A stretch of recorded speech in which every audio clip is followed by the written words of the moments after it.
Ini manakah Ustadz yang lebih utama nih, menyembelih sendiri hewan kurban atau diwakilkan orang lain? Ya, kalau lebih utama menyembelih sendiri, lantas bagaimana dengan kami yang sudah selama ini ya memberikan kepada panitia dan apalagi seperti ke DT Peduli gitu Ustaz. Ya. Artinya kan boro-boro disembelih Ustaz. Ya. Banyak juga nunggu informasi dari DT Peduli seperti itu. Rasul pernah menyembelih dan Rasul juga pernah mewakilkan. Dua-duanya pada dilakukan oleh Rasulullah SAW. Gitu ya. Rasul pernah mewakilkan proses penyembelihannya kepada Ali untuk itu ya itu. Dan Rasul juga pernah menyembelih. Waktu haji Rasul sembelih sendiri itu 30 ekor. Bayangkan tenaga Rasul luar biasa ya. Tangguh Rasul usia itu. Berapa, 30 ekor sapi, unta bayangkan ya. Rasul menyembelih itu sendiri ya itu. Kalau tidak salah di usia udah senja ya Ustaz pada itu. Iya. Padahal usia udah 63 tahun karena udah 62 mendekati 63 begitu ya itu. Dan Rasul pernah wakilkan kepada Ali untuk melakukan penyembelihan. Dua-duanya diperbolehkan. Kalau sanggup ya sendiri boleh, kalau tidak diserahkan juga. Karena tidak itu mah tidak berkaitan keabsahan, sekali lagi itu lebih apa afdholiyah saja ya, keutamaannya begitu ya itu. Nah, kalau sapi kan 7 nih berserikat, kan satu orang yang nyembelih, nggak 7-7-nya bareng kan gitu, nggak, berarti diwakilkan kan gitu ya itu contohnya. Dulu juga kan unta demikian begitu, diwakilkan oleh sebagian, jadi boleh-boleh saja. Dan tentu kalau bicara Ustadz lebih utama apakah oleh pribadi di rumah atau dititipkan ke DT Peduli, Ustadz ngelihatnya begini, lebih daripada efeknya kata Ustadz tadi, efek kepeduliannya mana yang lebih kuat gitu aja ya itu. Kalau di DT Peduli tentu karena kita sebar ke daerah-daerah yang sangat membutuhkan, maka efek kepeduliannya jauh lebih kuat. Nah, disitulah ada nilai pahala tambah tambahannya. Ustaz, ya? Nah, itu nilai pahala tambah tambahannya itu ya. Kalau di komplek kemudian di situ banyak yang kurban, kemudian orangnya mampu ya, mungkin kurang daya peduliannya ya, dirasakannya kan dianggap biasa aja lah kurban gitu kan itu. Maka lebih baik dibagi begitu ya. Walaupun punya rezeki lebih, mungkin bisa saja sih satu bagian dititipkan di mana, di masjid, di tempat dia tinggal, sisanya ditebar lewat DT Peduli jauh lebih afdal insya Allah, jadi lebih berkah lah ya gitu ya. Jadi mungkin karena ada kekhawatiran betul Kang Taufik sering nanya ke Ustadz, ini kan di komplek tuh suka kurban juga nih, saya tuh kadang bingung nih, suka nitip DT Peduli mulu, dianggapnya nggak pernah kurban gitu ya. Nah kalau yang demikian ya silahkan kurban, kalau memang cuma punya satu bagian giliran ya begitu, supaya tidak jadi fitnah ya gitu.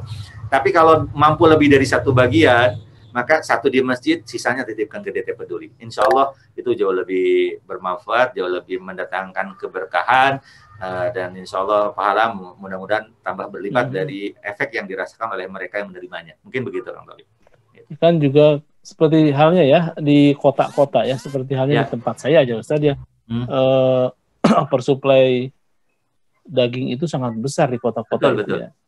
Saya satu RW ya, barangkali kalau ini ada jemaah yang sedang mendengarkan bisa diklarifikasi sampai 16 sapi Ustaz. Nah itu betul. Satu RW coba. Betul. Dan di RW di komplek kan sedikit sebenarnya. Iya betul. Juga dan akhirnya juga tersebar kepada. Tapi begitu banyak, sedangkan barangkali di pelosok ya, yang daerah terpencil. Jadi memang gini Kang Taufik, ada pemahaman di kita.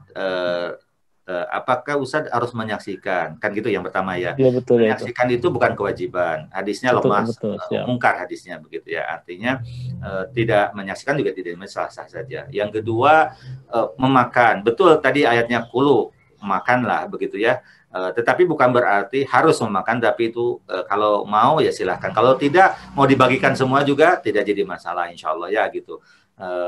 Nah makanya kalau kata Ustadz tadi, kalau memang sudah overloaded di satu tempat, maka bagusnya dipindahkan. Karena tidak semua panitia juga siap memindahkan daging disebar ke tempat yang lain. Karena apa? Biasanya kan kondisinya lelah tuh.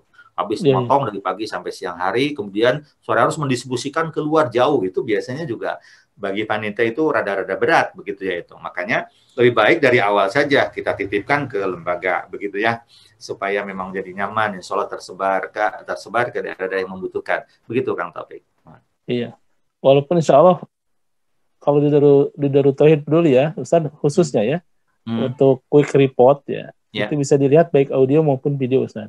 Ya, apalagi kalau itu alhamdulillah. Apalagi dan itu menyaksikannya bisa quick report dilihat ya langsung. Betul. Ya, bisa dilihat quick report itu artinya ada proses penyembelihan informasi secara cepat.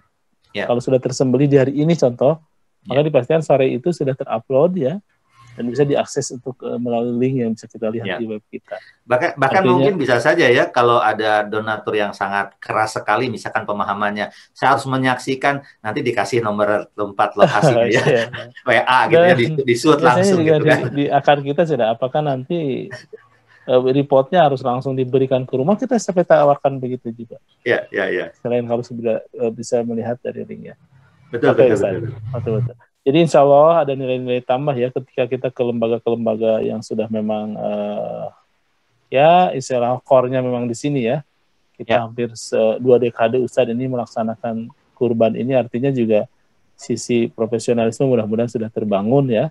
Amin. Dan dari sisi juga penyebaran juga sudah merata. Bahkan barangkali terhadap solidaritas dunia muslim di luar juga kita perhatikan Ustadz. Betul. Kita terakhir 110-an lah unta sebagai kurban terbesar di gereja Palestina ini. Alhamdulillah. Artinya ini ada nilai-nilai lebih ya.